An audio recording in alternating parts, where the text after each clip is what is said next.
Muy bien, muy buenas tardes a todos. Vamos a iniciar ya la clase de esta tarde. Va a ser bien cortita, la verdad, por hoy, por varias razones. Y espero que podamos aprovechar. Sé que varios parece que andan aparentemente viendo un simposio, algunos otros han tenido otro tipo de problemas, pero vamos a avanzar igual. Voy a pedirte, Rodrigo, por favor, si puedes tener la primera oración para comenzar.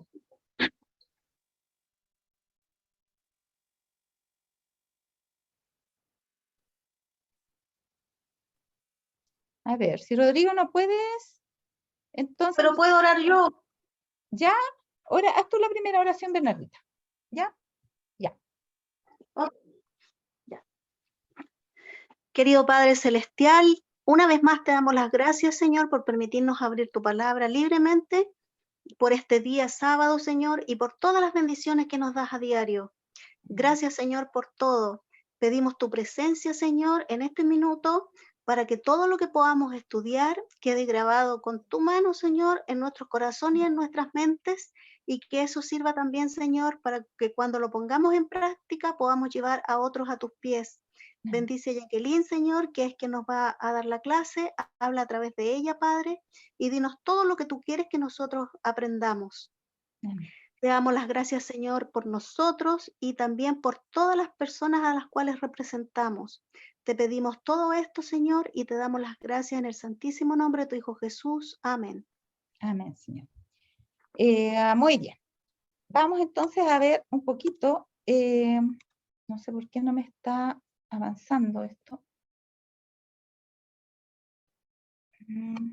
Ahí, ya. Un poquito a repasar y a la vez ir aplicando algunas cosas a lo que fue la historia de la entrada del pecado en el universo con Satanás. El pecado comenzó con Satanás, cuando él era un ángel exaltado en el cielo. Intentó, dice acá, falsificar la palabra de Dios y pervertir su plan de gobierno. ¿Cómo es que él intentó falsificar? ¿Qué quiere decir? Porque nosotros generalmente cuando escuchamos hablar de palabra de Dios estamos pensando en la Biblia, en un libro escrito. Pero ese libro escrito es acerca de lo que Dios habló. Él habló y se escribió, pero hay cosas que Dios habló que no se escribieron y siguen siendo palabra de Dios. En el cielo Dios hablaba y esa era su palabra, es su palabra audible. Y la palabra audible de Dios en el cielo sufrió un intento de falsificación. O sea, cuando Dios decía algo, Satanás trataba de darle otro carácter a lo que Dios decía. ¿Ya? Lo interpretaba a su manera y le decía a los demás lo que no había dicho Dios, en lugar de lo que Dios había dicho. Dice, intentó falsificar la palabra de Dios y pervertir su plan de gobierno ante los ángeles. O sea, el plan de gobierno estaba basado primeramente en su ley, ¿ya? La ley de Dios que nosotros conocemos como los 10 mandamientos, expresados de una forma acorde con los seres santos que no habían pecado, pero los mismos principios de los 10 mandamientos. Y esa ley de su gobierno, ¿no es cierto?, era la que le daba el fundamento a su plan. Y el plan de gobierno era la estrategia con la cual él gobernaba, o sea, no sé si la palabra estrategia sea la más apropiada, pero tenía que ver con los planes que Dios tenía, por ejemplo, de la creación de este mundo. Los planes que tenía, nosotros ni sabemos todas las cosas que Dios creó, no solamente creó este mundo, creó otros mundos, y toda la forma en que él manejaba las cosas. Acuérdense que tenía querubines cubridores, de los cuales Satanás era el primero, que estaba más cerca de Dios, y tenía otros rangos, también había de ángeles, para las distintas tareas que se encomendaban. Satanás trató de pervertir ese plan, la forma en que Dios gobernaba. Y la ley también, la palabra de Dios. Trató de hacer todo esto ante los ángeles. Reclamó que Dios no solo estaba imponiendo reglas y leyes. Entonces ahí está implícito lo que era la palabra de Dios y el plan de gobierno. No solo estaba imponiendo reglas y leyes a los habitantes del cielo. Hacía parecer que Dios no se negaba a sí mismo y que Cristo no se negaba a sí mismo. Miren la malicia con que trabaja Satanás, ¿ya? No, Satanás dice él, Dios, el problema con Dios no es que no es solo que él esté imponiendo cosas, reglas, leyes, sino que lo que hay en el fondo es lo que importa, porque se ve que Dios no está pensando en nosotros, están pensando solamente en Él, ¿ya? Dios no se niega a sí mismo, ¿ya? Cristo tampoco, ¿ya? En el fondo porque quería que le cedieran su lugar, que le dieran a Él el lugar de Dios y el lugar de Cristo. Dice entonces, hacía parecer que Dios no se negaba a sí mismo y que Cristo no se negaba a sí mismo. ¿Por qué entonces, dice, se debería exigir a los ángeles que se negaran a sí mismos? O sea, para Satanás, el hecho de que fuera demandada obediencia de parte de los ángeles significaba que ellos debían negarse a sí mismos. Y eso está en el contexto de un corazón rebelde, porque un corazón que no es rebelde, la obediencia es un placer. Era un placer obedecer a Dios antes de que entrara la rebelión. Pero Satanás lo presentó como un derecho negado, ¿ya? O sea, se le negó a los ángeles a hacer lo que querían, pero si los ángeles querían obedecer a Dios. Pero él decía, ¿por qué se debería exigir a los ángeles que se negaran a sí mismos? Porque claro, él sentía en su corazón que la voluntad de Dios no era la misma voluntad de él. Entonces, como los deseos egoístas de él pugnaban por expresarse por sobre los deseos de Dios, él sentía que Dios requería que él se negara a sí mismo para hacer los deseos de Dios, pero esa lucha no la tenía nadie más que él, porque era el único en que había surgido la rebelión, el mal, ¿ya? Pero él trataba de hacer parecer y demostrar a los ángeles que de alguna manera Dios estaba tratando de imponerles cosas que ellos no querían, aunque hasta el momento ellos no sentían que hubiera algo que ellos no quisieran hacer, pero él se las ingenió para poner esos sentimientos en sus corazones. Fíjense ustedes acá en relación con lo que vimos. ¿Se acuerdan esta cita del folleto ese de 2019, la página 74, maestro? Decía, analizar las prácticas de adoración de la iglesia. ¿Son justas? ¿Son significativas para los pobres? ¿Se fijan? Hay algo parecido. O sea, vamos a poner en duda. O sea, hasta ahora la iglesia se adoraba y no había ningún problema en el pasado con la adoración. La gente iba contenta a la iglesia, adoraba y no había ningún problema. Pero Satanás comenzó a meter también estas dudas. Y acá nos dice, miren qué cosa más rara. ¿Quién habría pensado en una práctica de adoración como algo justo o injusto? Es algo que, por lo menos en mi mente, nunca había cabido esa posibilidad. O sea, ¿por qué va a ser injusta la forma? Injusta. O sea, puede ser que sea inadecuada, pero no injusta. Pero lo que introduce aquí es algo muy parecido a como lo hizo Satanás. Son justas, son significativas para los pobres. O, en otras palabras, Satanás habría dicho, ¿a ustedes les gusta adorar a Dios? ¿Son significativas para ustedes los ángeles, los que están bajo Dios? ¿Ya? ¿No es que acaso Dios les está imponiendo algo? Es parecido, es el mismo sentimiento si ustedes lo analizan bien. Ahora, dice, al principio Satanás había ocultado su obra bajo una astuta profesión de lealtad para con Dios. Aseveraba que se desvelaba por honrar a Dios. Imagínense, o sea, él profesaba que, o sea, él no solamente era fiel a Dios, sino que se desvelaba por honrar a Dios. O sea, él era muy sacrificado, él era uno de los que más se preocupaba de Dios. Qué hipocresía más grande. También hoy a veces algunas personas, para defender sus propios móviles egoístas, ellos sacan en cara todo lo que hacen por Dios. Y dicen, yo hago esto, esto, este otro, etcétera, etcétera. Pero en el fondo no están trabajando para Dios, están trabajando para sí mismos, para mantenerse en un puesto o incluso para ganarse la vida eterna, entre comillas. O sea, Dios, tú me tienes que salvar, porque como la oración del publicano y el fariseo, ¿se acuerdan? Señor, yo no soy como este otro, yo doy diezmos de todo lo que poseo, ayuno 2 veces por semana, hago esto y este otro, este otro y este otro. O sea, yo me dedico a las cosas tuyas, no tienes nada que decir. Él aseveraba que se desvelaba por honrar a Dios, afianzar su gobierno y asegurar el bien de todos los habitantes del cielo. Qué mentira más grande. Mientras difundía el descontento entre los ángeles que estaban bajo sus órdenes, aparentaba hacer cuanto le era posible porque desapareciera ese mismo descontento. ¿Ya? O sea, trataba de hacer parecer como que esas ideas que él ponía eran para el bien del reino de Dios, y le decía, no, pero es que no se enojen, no, si no tienen que, ustedes no tienen que tener esos sentimientos. ustedes tienen que estar felices. Claro, pero él les ponía la infelicidad en el corazón y después les decía que tenían que estar felices. O sea, era una contradicción. ¿Se fijan? En el fondo era todo un simulacro para que no se notara que él estaba en contra del gobierno de Dios. Eso fue en un comienzo, hasta cuando ya fue una rebelión abierta. Lucifer, dice, salió a difundir el espíritu de descontento entre los ángeles. Trabajó con misteriosa reserva y por algún tiempo ocultó sus verdaderos propósitos bajo una aparente reverencia hacia Dios. ¿Ya? O sea, él aparentaba ser reverente.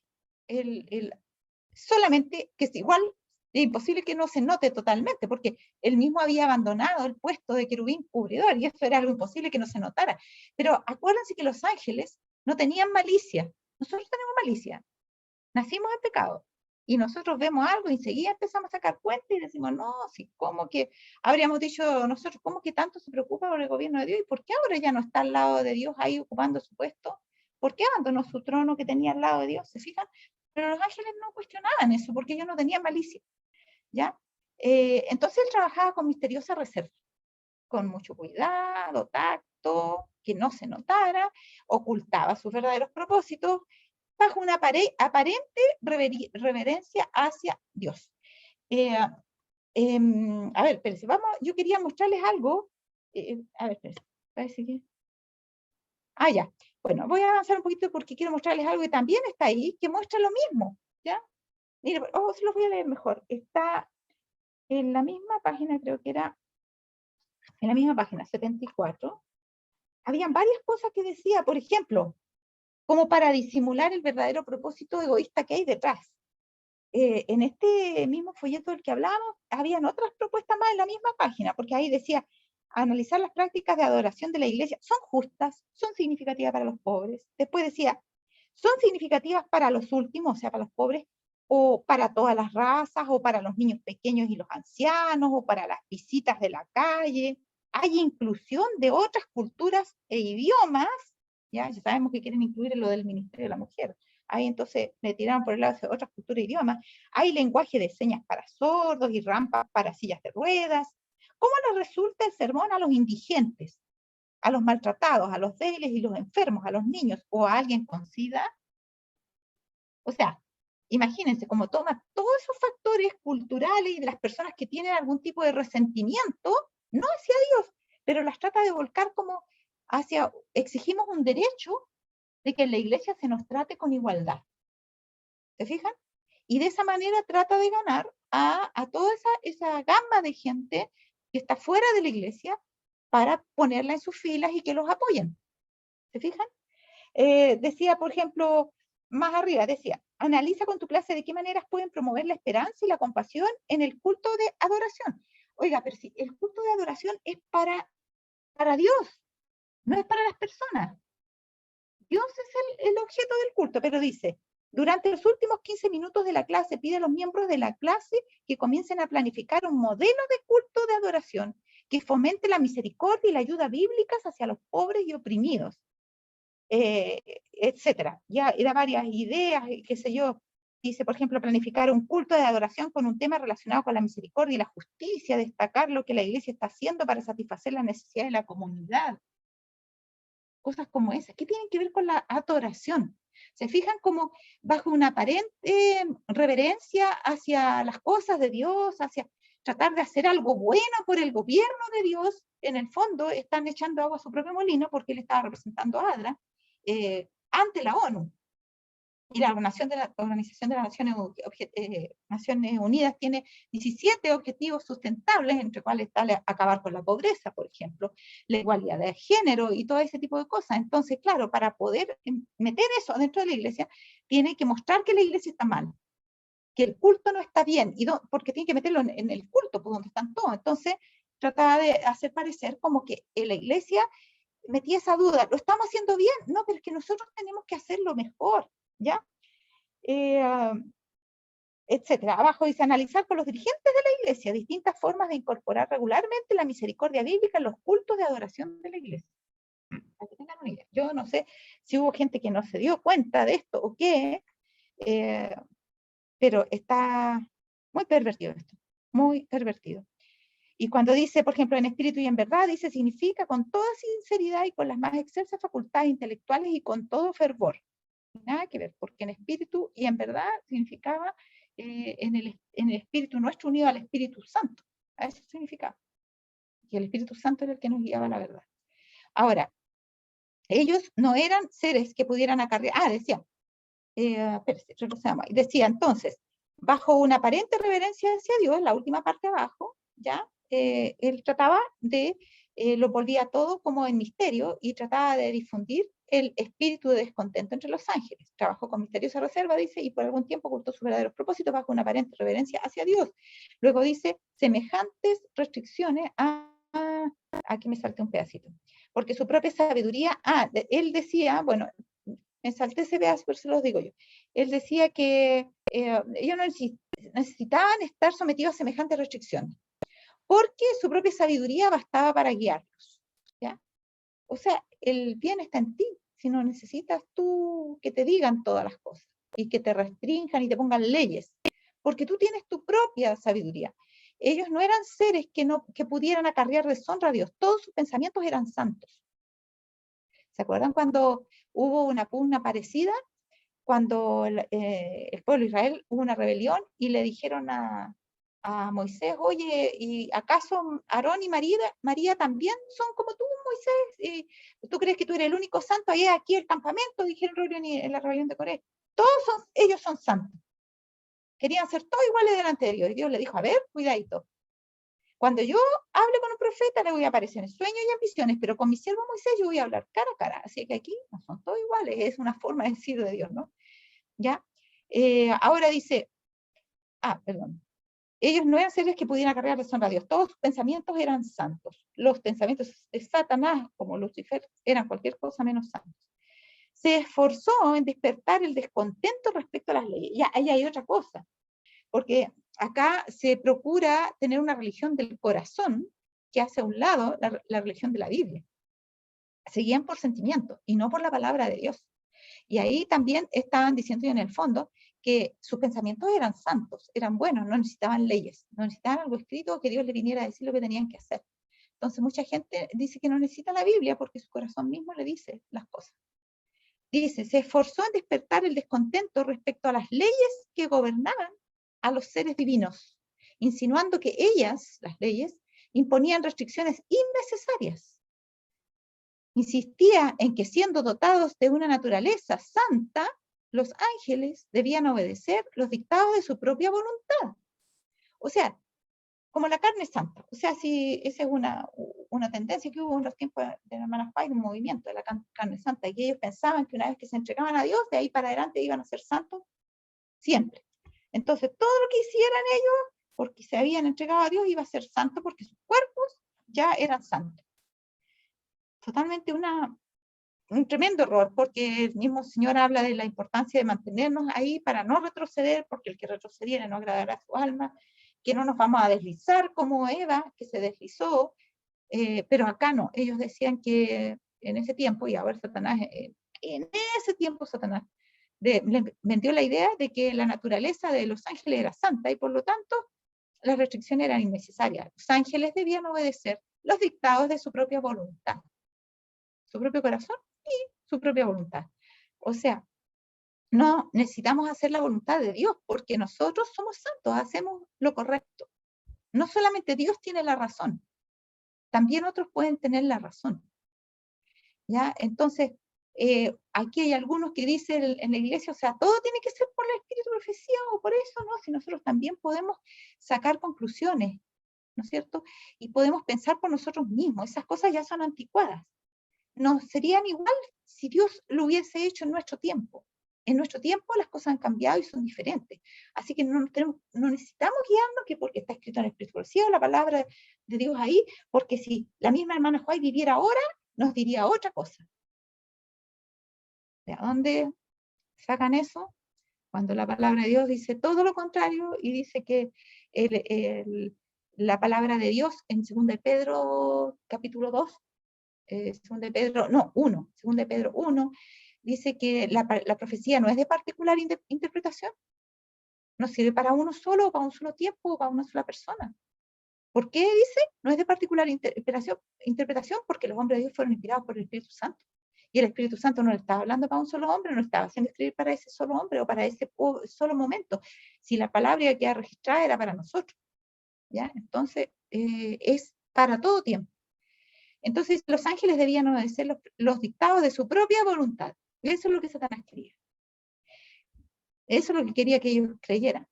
Dio a entender que al aspirar a mayor poder y honor, no trataba de exaltarse a sí mismo, sino de asegurar libertad para todos. ¿Ya? ¿Y acaso no es lo mismo de ahora? O sea, hoy día es el mismo dilema. En la sociedad de hoy, enferma, dice que trata de asegurar la libertad para todos, mientras que trata de abrir el campo de libertad para unos grupos, automáticamente se los cierra a otros. ¿Ya? ¿Y para qué voy a dar ejemplo? Ya sabemos nosotros más o menos cómo se da eso. Entonces dice, dio a entender que al aspirar a mayor poder y honor, porque era obvio que estaba aspirando a mayor poder y honor, él se excusaba diciendo no trataba de exaltarse a sí mismo, sino de asegurar libertad para todos los habitantes del cielo, a fin de que pudiesen alcanzar a un nivel superior de existencia, la misma mentira que le dio a Eva. ¿Ya? ¿Se acuerdan? Y le dijo, no, si tú comes del fruto vas a ser como Dios, sabiendo el bien y el mal. Por eso que Dios no quiere que tú comas del fruto. Mira, yo soy siendo serpiente, puedo hablar porque comí el fruto que queda para ti. O sea, eso es lo que Dios no quiere. Dios no quiere competencia. ¿Te fijas?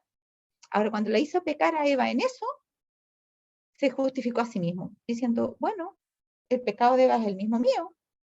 Entonces a ella también la vas a echar del cielo, o sea, le vas a quitar la vida, o le vas a quitar la vida eterna, entonces a mí tampoco. No tienes por qué quitármela. El acceso a ti, a Dios, a las cosas del cielo, debería estar tan libre para ellos como para mí. ¿Se fijan? Ahora dice, astutamente inducía a sus oyentes a que expresaran sus sentimientos. Esta era la estrategia que seguía. Por eso que acá se hacían muchas preguntas en ese folleto que les estaba leyendo. ¿Son significativas estas cosas para los pobres? ¿Te parece a ti que tal cosa? Tratan de meter dudas por medio de preguntas. ¿Ya? El método de hacer preguntas para introducir cosas en la mente fue ideado primeramente por Satanás.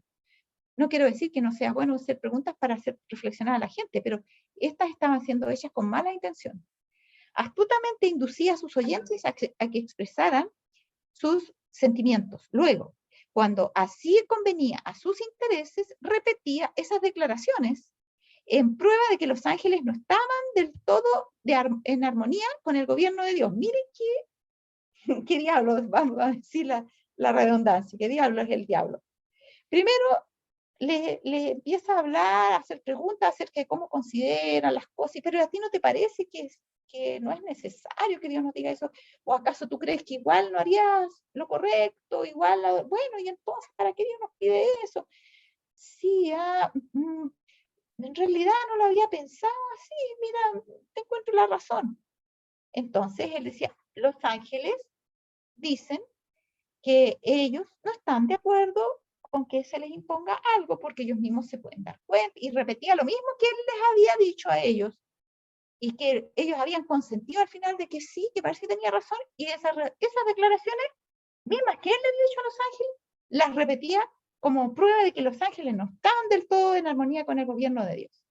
Mientras aseveraba tener perfecta lealtad hacia Dios, insistía en que era necesario que se hiciesen cambios en el orden y las leyes del cielo. ¿Se acuerdan la cita que vimos? Va a venir luego, en la que decían que la hermana Juárez está hablando de una profecía, en el fondo, que está hablando de un movimiento social que se va a levantar en la iglesia, y que ella advierte sobre eso como una apostasía similar a la apostasía alfa, pero que sería omega.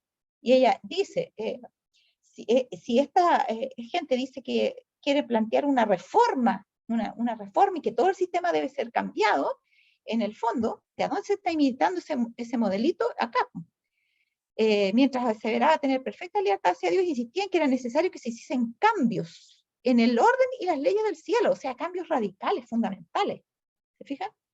¿Para qué? Para asegurar la estabilidad del gobierno divino. O sea, esto va a ser para el bien de la iglesia, diríamos.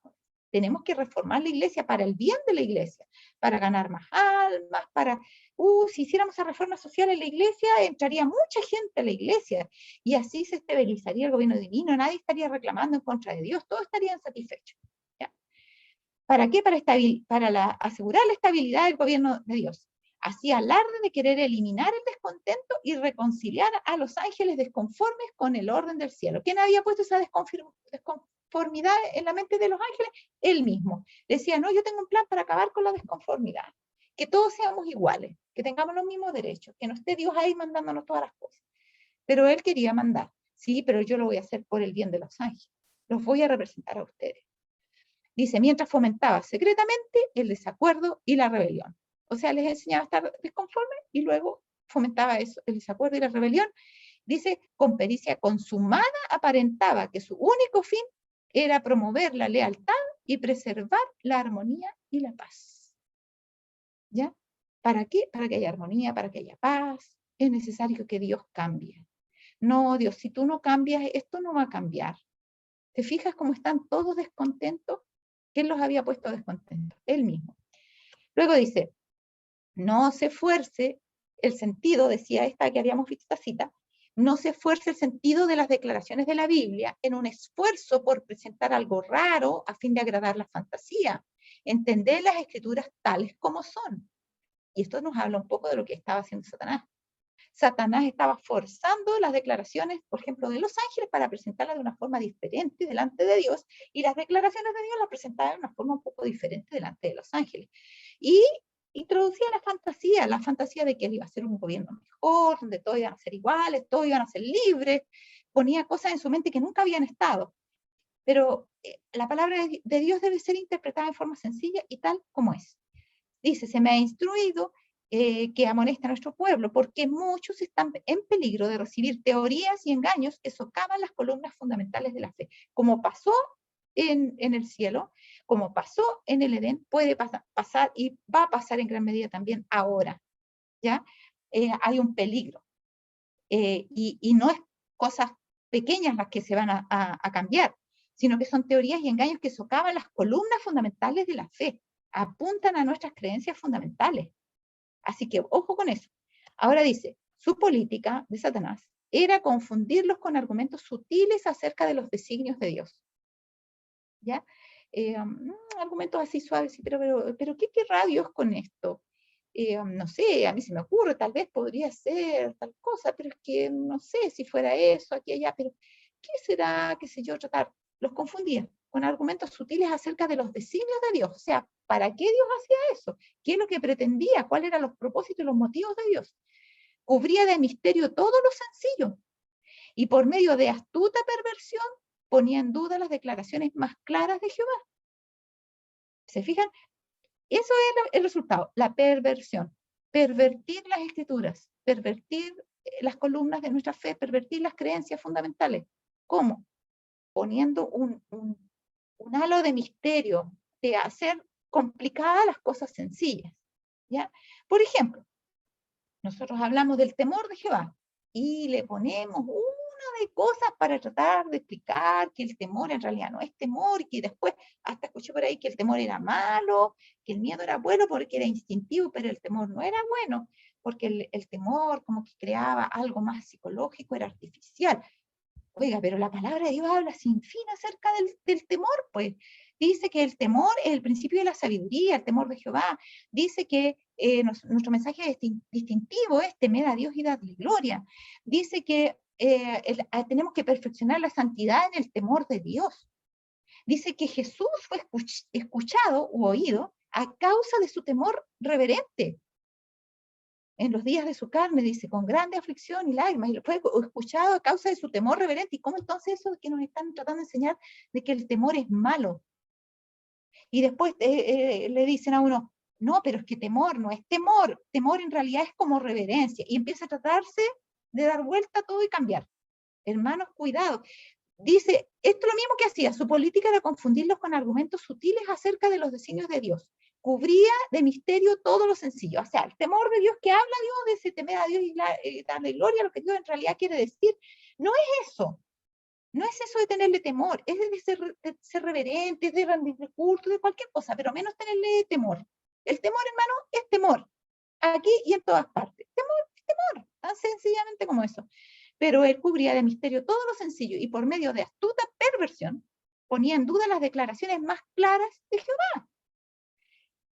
y su elevada posición, tan íntimamente relacionada con el gobierno divino, daba mayor fuerza a sus pretensiones. Pero si el que lo dijo es un pastor, el que lo dijo fue un anciano. Oiga, algunos más encima dicen, es una declaración oficial de la iglesia. ¿Y de dónde sacan eso de que una declaración oficial? A ver, me gustaría tener un librito que dijera declaraciones oficiales de la iglesia. Ah, ahí dice 28 doctrinas fundamentales. Oiga, las doctrinas no son de la iglesia, son de la Biblia, ¿ya? Entonces, de la iglesia es otra cosa. Ahora dice, a ver, se me fue para atrás, ya. Ahora dice, en el año sabático, imagínense esto, esta cuestión que vimos nosotros, esta cita, para que ustedes tengan una idea, cómo se cambia, se pervierte la escritura. Decía, el patrón del sábado semanal prioriza de abajo hacia arriba y no de arriba hacia abajo. Daba las primeras consideraciones a los miembros más débiles y vulnerables de la sociedad. Se hace mención especial de los que más necesitan descansar, el esclavo, el extranjero, el residente y la bestia de carga. ¿Se acuerdan que lo vimos? Bueno, lo mismo, es lo mismo que está diciendo acá, ¿ya?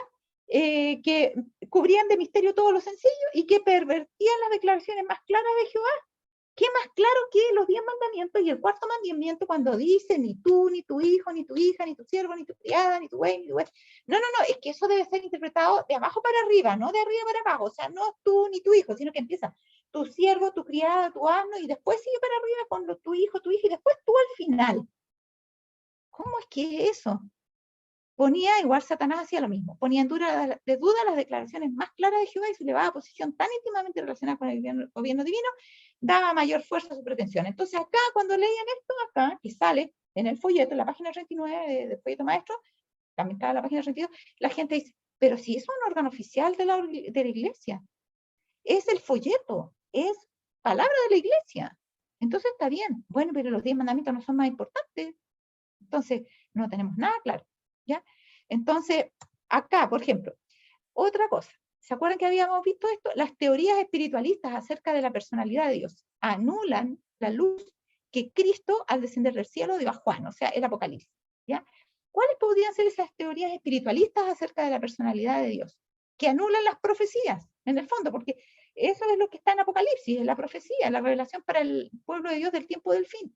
Pero las teorías, dice, espiritualistas acerca de la personalidad de Dios, de la manera de ser de Dios o de la esencia de Dios, iban a conseguir, o por ende, de la forma de acercarse a Dios por ser él un ente tan especial, diferente de lo que se plantea en la misma palabra de Dios, un ente místico.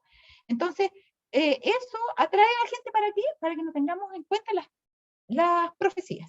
Y aquí teníamos lo que había dicho Rick Warren. Si usted quiere que Jesús regrese más pronto, enfóquese en el cumplimiento de su misión, no en tratar de averiguar la profecía. Salga el sábado a hacer obra misionera, no se dedique tanto a estudiar, vaya, visite a las personas que necesitan, que están pasando hambre, llévele alimentos, llévele cafecito, vaya a tomarle a la gente la presión, la temperatura, enséñeles cómo vivir mejor. ¿Se acuerdan que decía así la cita que habíamos visto? Una cuando hablaba acerca de que la virtud, dirían que la virtud es mejor que el vicio, pero dejarían de lado a Dios, ¿ya? En el mismo libro también, en ese libro, en el que está citando acá, de Rick Warren, donde él nos dice que no estemos metidos tanto en la profecía, sino que nos enfoquemos en el cumplimiento de la misión, una misión por ende social, la que se plantea. En el mismo libro también recomienda las oraciones de respiro. ¿Se acuerdan que la vimos? Usted dice, escoge una breve sentencia o una simple frase que puede ser repetida a Jesús en un respiro.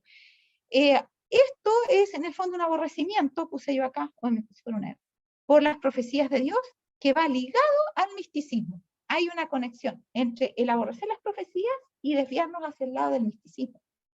Miren la propuesta del folleto en la página 38, en el mismo folleto ese que habíamos visto, para que tengan ustedes una idea, lo que dice. Miren, decía que el mandamiento del sábado se debía interpretar de abajo hacia arriba y no de arriba hacia abajo. O sea, cambió la palabra de Dios.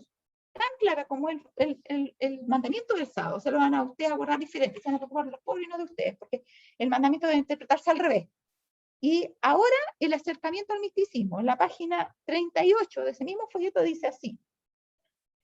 Dice, a continuación hay algunas ilustraciones que describen la realidad de la verdadera observancia del sábado. Miren, ¿qué propone? 1. La ceremonia de Havdalah judía marca el final del sábado. Además de encender la vela de Havdalah, con sus mechas múltiples retorcidas que simbolizan la unión familiar del sábado, los fieles colocan una copa en un platillo y vierten vino o jugo de uva en la copa hasta que se desborda. Este acto representa la creencia de que el sábado ha desbordado de gozo y bendición para la familia. También simboliza que la influencia del sábado rebosa en la nueva semana. ¡Ay, qué lindo! Nos falta el que va a copiar calcado y se va a decir, ¡ay, qué lindo! Vamos a hacer esas ceremonias. Las ceremonias, las famosas ceremonias. Otra, la familia dice, hace circular una caja sabática especial llena de una mezcla de especias llamada besamín. Puedes hacer una llenando una cajita decorativa con canela y clavo de olor. El besamín representa la fragancia de la vida que la familia experimenta junta durante el sábado. A medida que los miembros de la familia se pasan la caja unos a otros, dice que la fragancia del sábado permanezca contigo durante la próxima semana. O algo parecido, dice. El sábado, dice abajo la tercera, es como el concentrado de jugo de naranja cuando se mezcla con agua. Cuando nos concentramos en Jesús durante el sábado, recibimos una dosis concentrada de él. A medida que avanzamos en la semana, cuyos días están simbolizados por el agua, mezclamos el concentrado sabático en nuestro trabajo, actividades e interacciones con las personas. De esta manera, los días de la semana adquieren el sabor del sábado. Entonces, materialízalo. Hazlo con estas sugerencias, estas cosas, para que la semana te acuerdes. Esa era la propuesta de la verdadera observancia del sábado. Decía, a continuación hay algunas ilustraciones que describen la realidad de la verdadera observancia del sábado. O sea, para observar el sábado bien, tenemos que hacer prácticas místicas, porque son para representar cosas, son figuras, cosas por el estilo, pero que no tienen nada que ver con el mandamiento de acuérdate del día de reposo para santificarlo, apartarlo para uso sagrado. Eso no es apartar para uso sagrado, es para apartar para uso místico, como si hubiese una virtud en esas cosas que se están haciendo para que así como que tengamos una aurea especial que nos va a estar comunicando con Dios. ¿Se fijan? Ahora, en el libro Primero Dios vimos que decía que había una obvia interpretación torcida de Josué 1.8, cuando hablaba de que teníamos que llevar a nuestros hijos y todo lo demás y repetirlas cuando fuéramos por el camino y al levantarnos y cuando nos levantáramos. Era una forma de decir, ten siempre presente la palabra de Dios, pero no repetir un mismo pedacito, un versículo de memoria. No se está refiriendo a eso, sino a aplicación de la palabra de Dios, de los principios de la palabra de Dios en medio de las actividades de nuestras vidas, donde tenemos que tomar decisiones que tienen que estar basadas en los principios de la palabra de Dios, y que así también tenemos que inculcársela a nuestros hijos. Decía, la obediencia depende de la meditación, pero ¿qué significa meditar? Meditar significa literalmente murmurar, o sea, es como si la persona estuviera todo el tiempo hablando de la escritura en un tono bajo, suave. Al actuar de esa forma, la persona articula, habla. En consecuencia, meditar implica estudiar, reflexionar. Eso significa, o sea, hablar en tono bajo suave, eso es meditar, eso es reflexionar, no, eso es misticismo. Y dijimos que era lectura divina y vimos que orando no se iban a repeticiones. ¿Se fijan cómo eso de envolver en un misterio las cosas de Dios para que no se entiendan cómo son? Esa táctica que usó Satanás en el principio también se usa ahora, para desviar nuestra atención de los claros requerimientos de la palabra de Dios, para que no se note cuando alguien los quiere torcer con fines egoístas. Dice, ¿habéis estado ocupados en los negocios del maestro al escuchar interpretaciones fantásticas y espiritualistas de las escrituras, interpretaciones que socavan los fundamentos de nuestra fe? ¿Y habéis quedado en paz? Eso está diciendo el Espíritu Profecía. ¿Ustedes han escuchado estas cosas fantásticas y espiritualistas y ustedes se quedan muy tranquilos? ¿Habéis quedado en paz?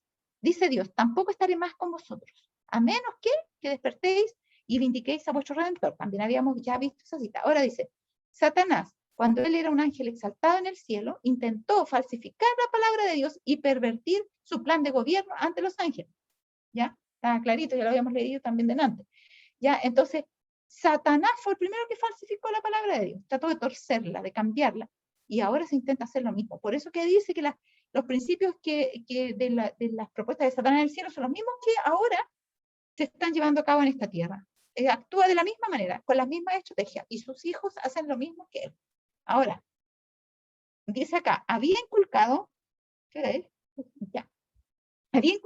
tan insidiosamente en sus mentes su propia desconfianza y descontento que su influencia no se discernía. No se discernía. Lucifer había presentado con falsía los designios de Dios, interpretándolos torcida y erróneamente a fin de producir disensión y descontento. Él decía, no, pero es que Dios no se niega a sí mismo, pues a nosotros nos pide que hagamos algunas cosas, pero, y Él estaría dispuesto a hacerlo. Por ejemplo, a Él le gusta sentarse en el trono, estaría dispuesto a que nosotros nos sentáramos en el trono, cosas como esas, ¿se fijan? Y interpretaba torcida las cosas de Dios, falseaba la palabra de Dios. Y así sembraba descontento, como también ya les he mostrado, cuando tratan de cambiar el sistema establecido, ¿no es cierto?, mediante nuestras creencias, se tratan de hacernos desviar del lugar que hace. La mejor forma, tratar de mostrarles que eso no es tan así como ellos creen. Abre tu mente, piensa en otra posibilidad, no te quedes pegado ahí. El horizonte no está ahí, está mucho más allá. Esa es la propuesta de Satanás. Ahora, habla aquí de la suposición que habría de realizarse una gran reforma. Los fundadores de ese sistema, era lo que le estaba diciendo delante, irían a las ciudades y harían una obra maravillosa. Por supuesto, se tendría poco en cuenta el sábado. Esta es la gran reforma. Así como esa gran reforma que trataba de hacer Satanás en el cielo para darle estabilidad al gobierno de Dios, para que todos fueran iguales y todos estuvieran felices. Entonces aquí, esta gran reforma, supuestamente, que la hermana White está profetizando que iba a ocurrir, era para hacer una reforma completa de la iglesia para extenderse a la comunidad. Y dice que se tendría poco en cuenta el sábado. Me habla de los operativos de salud que nosotros hemos hecho, por ejemplo. Se enseñaría que la virtud es mejor que el vicio. Claro, porque están enseñándoles ahí a abandonar todos sus vicios, tanto psicológicos como físicos, las adicciones, los problemas, llevan psicólogos, etcétera, y se les enseña que la virtud es mejor que el vicio, pero resolverían depender del poder humano. Ahora dice ella, los errores que han estado entrando debían ser afrontados. En ese caso, ella tuvo que afrontarlo y nosotros también tendremos que hacer frente a eso. La apostasía omega, sin embargo, ella dice, será de naturaleza asombrosísima. O sea, eso se va a repetir, pero en forma un poquito diferente, pero va a ser muy asombroso la forma en que se va a manifestar. Va a acarrear a mucha gente porque Satanás le va a dar un pequeño toque cambiado para que no se note que es lo mismo, pero si vamos a la profundidad de los principios que están detrás, es lo mismo. Dice, Dios requiere no solo que evitemos el trabajo físico en sábado, sino que disciplinemos nuestra mente para que se espacien temas sagrados. Es lo que vimos, yo lo resumí. ¿Ya? El sábado debe dedicarse concienzudamente a la conversación sobre temas religiosos. Dice, los que santifican al Señor por una actitud estrictamente devocional son especialmente bendecidos con luz y salud y reciben fuerza especial. Y las volví a poner completas casi porque también tiene que ver con lo que vimos hoy día en la lección, para que aprovechen de repasar y les quede más grabado. Pero dice, aquellos que no aprecian el carácter sagrado del día, ¿qué hacen? Les quitan su luz y su fuerza. Los vi con frecuencia tristes, sienten la falta del Espíritu de Dios. O sea, nos abocamos a hacer obras sociales el sábado y dejamos de estar en comunión con Dios, vamos a sentir falta del Espíritu de Dios. Debo dar un mensaje decidido a nuestros hermanos.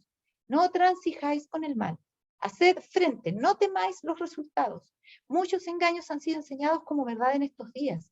Algunas de estas enseñanzas crecerán y se convertirán en trampas para los inexpertos. Aquí hay más sobre lo que ya vimos, pero es para remachar lo mismo, ¿no es cierto? Ahora, mi mensaje para vosotros es, no consintáis más en escuchar la perversión de la verdad sin protestar. Desenmascarad los atrevidos engaños que inducirán a ignorar la verdad. O sea, ¿por qué yo estoy hablando de esto? ¿Por qué estoy siendo tan, entre comillas, como algunos piensan, osada o imprudente? El levantarme en contra de estas cosas, porque así es el mandamiento. Mi mensaje para vosotros es, no consintáis más en escuchar la perversión de la verdad sin protestar. Y yo aquí estoy protestando. Eso es error y eso está desviando. Es necesario desenmascarar esos engaños que son bastante atrevidos porque van en contra de la misma ley de Dios. ¿Para qué les digo ahí cuando habla el Señor folleto acerca del mensaje de los 3 ángeles? Totalmente desviado. Apocalipsis 14, totalmente desviado. Dice que inducirán a ignorar la verdad. Dice, si se relacionan con el mundo, nuestras instituciones se debilitarán. ¿Y qué se hizo ahí? Se trató de unir, y todavía existe eso, unir a ADRA con la ONU. Cuando son dos instituciones totalmente distintas, se supone que una para trabajar para la obra de Dios y la otra es para trabajar para la obra de los gobiernos mundanales. Si se relacionan con el mundo, nuestras instituciones se debilitarán. Y hay gente que le encanta que si vamos a tener algo, invitemos al alcalde. Está bien invitar al alcalde, invitar a las autoridades, sí, para que ojalá conozcan. Pero una cosa que le invitemos a que nos conozcan, y otra es cuando nosotros empezamos a ir a donde ellos nos invitan para conocerlos a ellos. Y para entrar en relación con ellos. Y pedir favores y recibir favores. Ahí ya la cosa cambia. ¿Se fijan? Entonces dice, si se relacionan, habla de un relacionarse, no simplemente una invitación para que alguien venga y escuche. Si se relacionan con el mundo, nuestras instituciones se debilitarán, no se podrá confiar en ellas, no se distinguirá la línea que separa al que sirve a Dios del que no les sirve. Testimonio para los ministros, página 265. Después dice, hemos de mantenernos cerca o seremos confundidos y perderemos de vista la providencia. Dios obrará en forma profundamente, ¿y cerca de quién? De Dios, decía ahí, de cerca de la mano de la providencia. Dios obrará en forma profundamente misteriosa, podemos perder los rastros de Dios y seguir nuestro propio aturdimiento, pero si el corazón es leal a Dios, todas las cosas serán aclaradas. La leo rápido porque ya la habíamos visto. Ahora, dice así, vestidos de toda, o no sé si la habíamos leído, ay, me entró la duda, vamos a analizar un poquito por si acaso.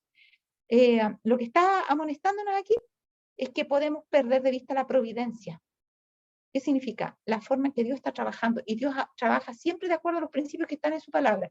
Entonces tenemos que tener la palabra de Dios aquí, hecha carne, en nuestra mente, en nuestra vida, ejemplificada en nuestro estilo de vida, en nuestra manera de ser, para que no nos desviemos, porque nosotros vamos a reconocer si hay algo que está desviado de lo que nos está guiando constantemente, es la palabra de Dios. Inmediatamente vamos a decir, no, pero es que esto no puede ser, porque yo aprendí de Dios esta otra cosa. Porque Dios va a obrar más encima de forma muy misteriosa, profundamente misteriosa, dice.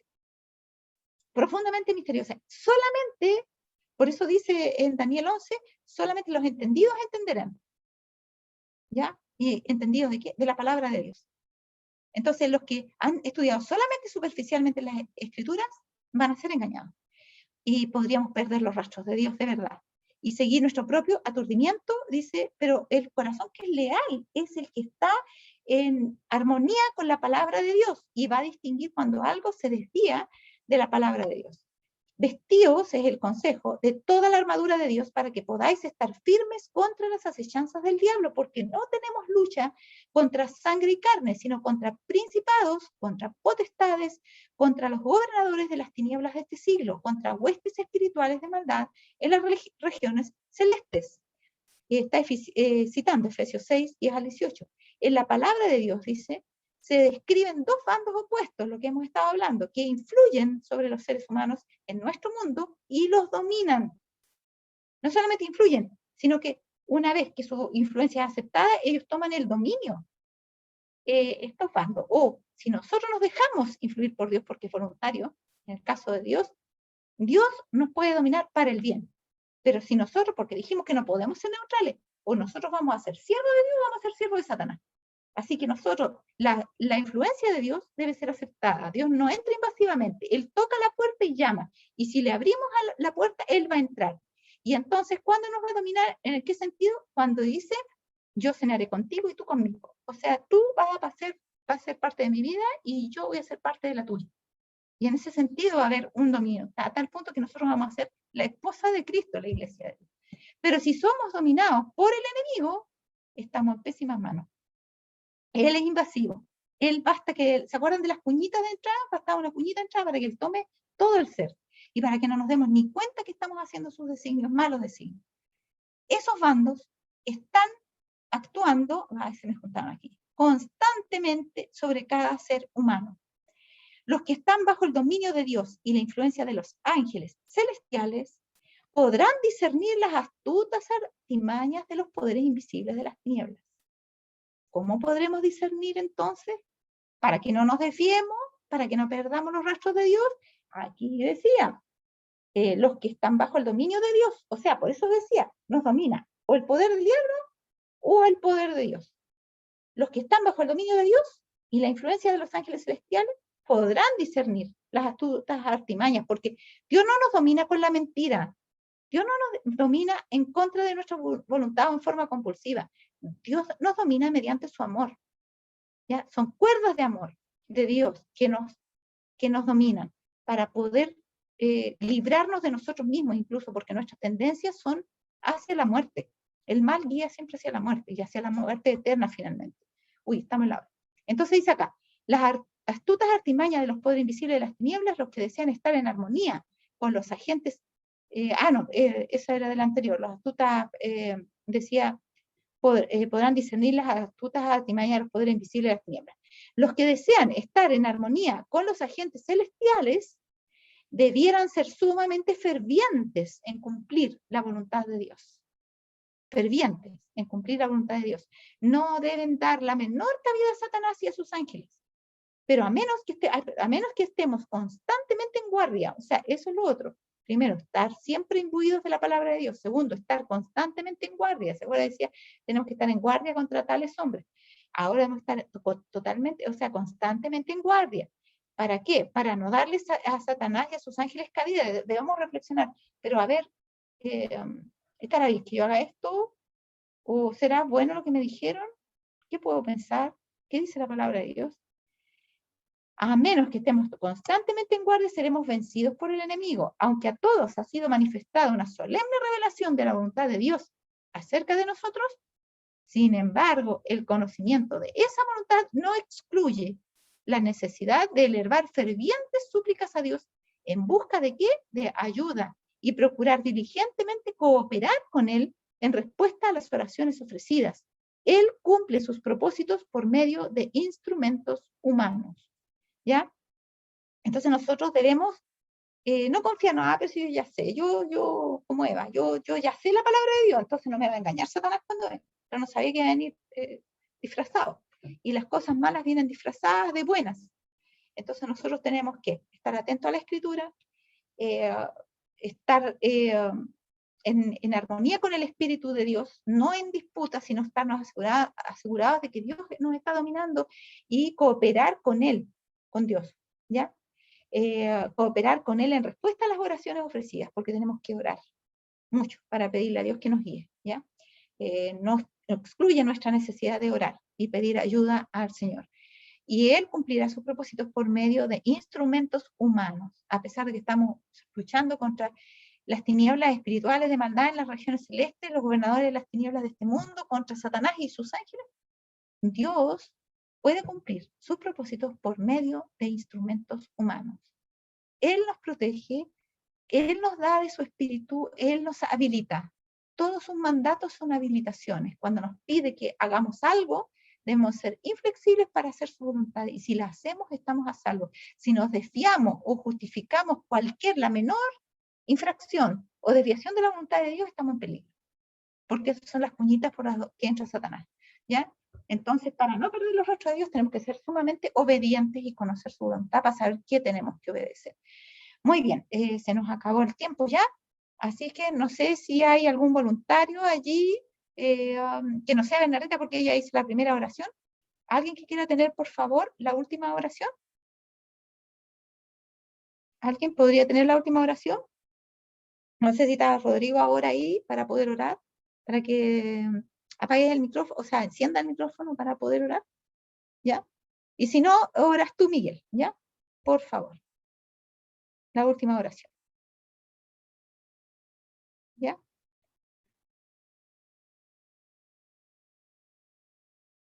Ya, si hay alguna dificultad ahí, ya, voy a orar yo esta vez para abrir un poco de tiempo, voy a hacer la última oración. Vamos a orar entonces para despedir esta clase. Nuestro amante Padre Celestial, estamos agradecidos a ti por tu gran amor, por tu misericordia, por tu paciencia, por todos los dones que recibimos de ti, Señor, porque tú eres leal a pesar de que nosotros muchas veces te fallamos. Te rogamos que tú puedas darnos tu Espíritu Santo que nos dirija y nos dirija a buen puerto, y que tú estés con nosotros todos los días hasta el fin del mundo como prometiste. Que tú, si ves algo torcido en nuestros corazones, puedas enderezarnos, que tú puedas hacer acabadamente tu voluntad en nuestras vidas, que nos guardes del mal, que dirijas a tu pueblo, que tengas compasión de nosotros, Señor, que somos laodicenses y a veces no vemos las cosas con claridad, Señor, que nos des tu Santo Espíritu para poder ver bien, limpiar nuestros ojos espirituales, Señor, y que podamos tener también tu justicia morando en nuestra alma, que el enemigo no tenga nada de que sacar provecho, sino que nosotros estemos en plena armonía con tus mandamientos y con tu voluntad. Te rogamos que nos des una semana de triunfos espirituales, Señor, en ti, que nos ayudes a permanecer en ti, que nos limpies para que podamos llevar cada día más fruto y que nos guarde de todo mal. Nos encomendamos a ti, pedimos tu dirección y tu bendición en el nombre de Jesús. Amén, Señor. Muy bien, que Dios los bendiga entonces y que podamos tener una bendecida también semana, valga la redundancia. Nos vemos el próximo sábado a las 4:30 de la tarde.